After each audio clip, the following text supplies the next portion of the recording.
Today I'm reviewing the Bugani Brief Pro Bluetooth speaker. Look at the girth on this thing. Let's get it.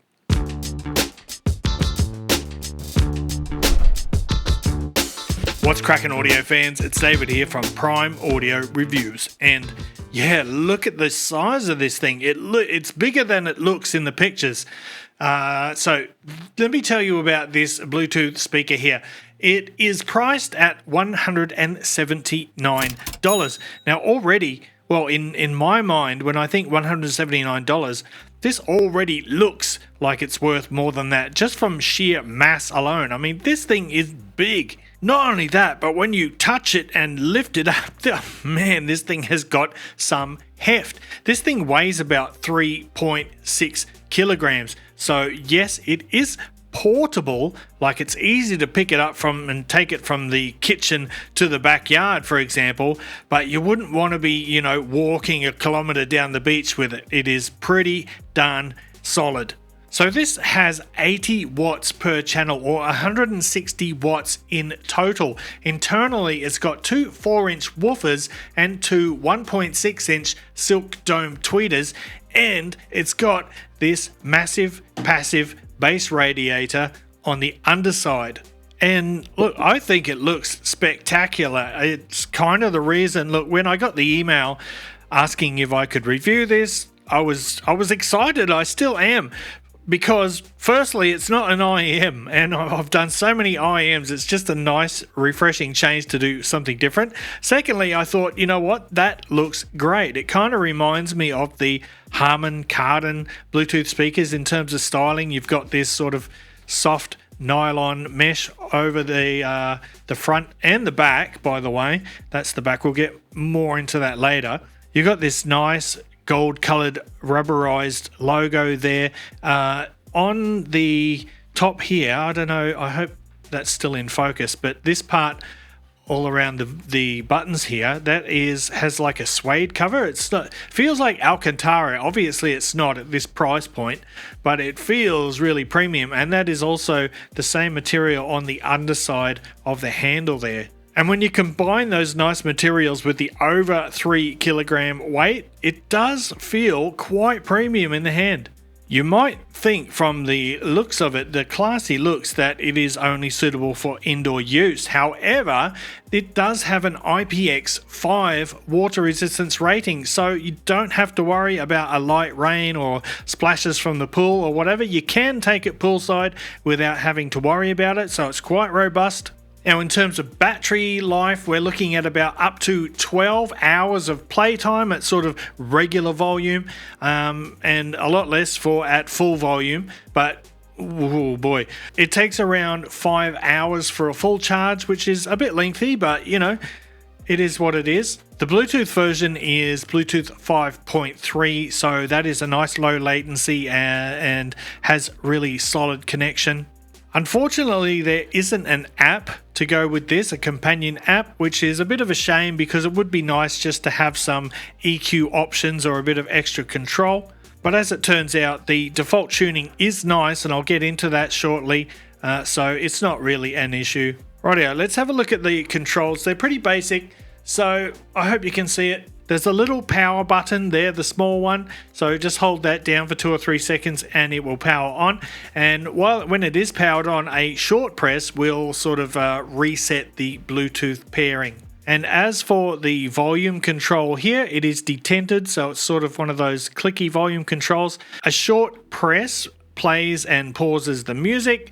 A long press skips to the next track. There isn't any control for previous tracks, so if you want to do that, you're going to have to go to your audio source, your laptop or your smartphone, etc. So very basic controls, very easy to use. I will say one thing that I don't like about this is that when you turn it on, the voice prompt is super loud. No matter what volume you've got the speaker set to, when you do turn it on and power it off, it kind of shouts at you in this very lovely female voice. It'll say, power on, and says goodbye when you turn it off.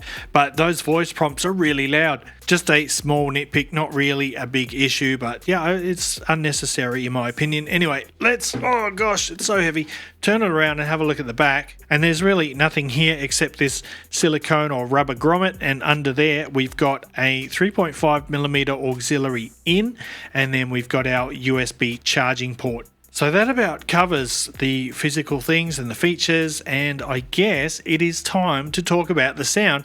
And I tell you what, this thing just surprised me so hard when I started listening to it, because the sound quality is actually pretty good. So it's not just an affordable Bluetooth speaker with a pretty face, it also sounds pretty darn nice.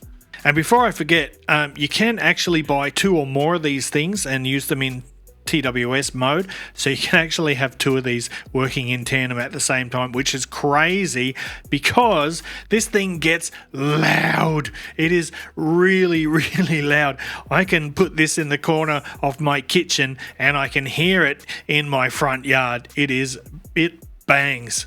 But in terms of sound signature, what you get, it kind of reminds me of the Punch Audio Martello, because it has a nice, clean, neutral mid-range and pretty neutral treble.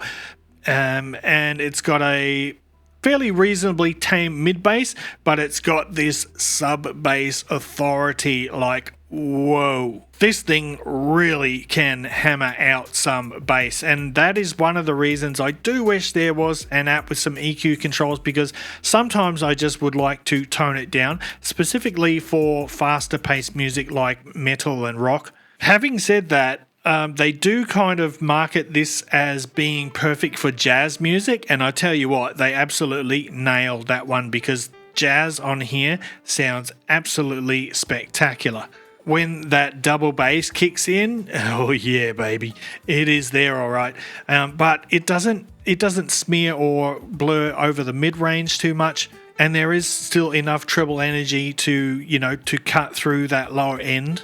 But if you're one of those people who prizes neutrality, a totally uncolored tonality, then you might not like this. It does have a definite lift in that sub-bass region, and it's really, really fun. And that bass, that comes alive regardless of the positioning of the speaker, as long as it's sitting on some kind of surface. That passive radiator underneath can do its magic. So you don't have to worry about, placing it in front of a wall or in a corner or anything like that. However, if you do, you can shape the sound somewhat by positioning it. And like I said before, this thing gets loud. Like, I was listening on maybe 20% volume, and that is filling the entire lower story of my house.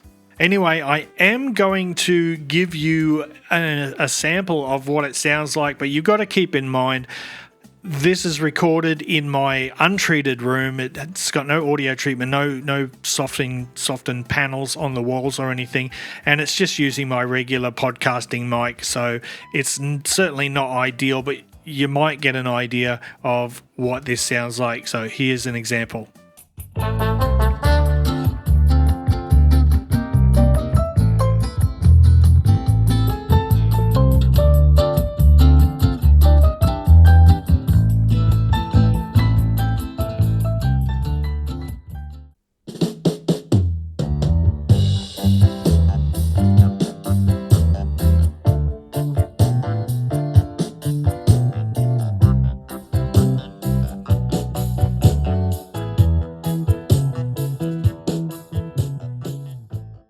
So there it is, guys and girls and everything else in between. That is the Bugani Brief Pro, and honestly, for $179, like, when you think about what kind of IEM or in-ear monitor or earphones that you can get for $179, there's a lot of garbage out there, and there's a lot of very ordinary stuff. There is a lot of great IEMs as well, but I mean, look at this thing. You can power a party comfortably with this, or, what I've been using it for is just for playing some jazz, some nice dinner jazz while I'm eating my meals.